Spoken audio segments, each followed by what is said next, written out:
धनंजय धड़कन पढ़ाई लिखाई कितना तक किया है। धनंजय कम पढ़ा लिखा है, ऊपर से एक गरीब लड़का, वो भी एक छोटा जाति के। फिर भी धनंजय आज भोजपुरी के सुपरहिट गायक है। खैर जो भी है, हम अब ये जानेंगे धनंजय धड़कन के एजुकेशन के बारे में, कितना तक पढ़ाई लिखाई किया है।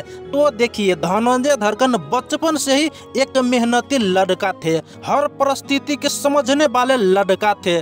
पढ़ाई लिखाई में धनंजय धड़कन के बहुत ही मन लगते थे। धनंजय धड़कन कभी भी बड़ा बनने के सपना नहीं देखा है, क्योंकि उसके पिताजी एक गरीब इंसान थे और गरीब इंसान के संतान इतना बड़ा बनने के सपना नहीं देखता है। मगर कहते हैं ना, जब भी भगवान देता है तो छप्पर फाड़ के देता है। धनंजय धड़कन के साथ भी यही हुआ।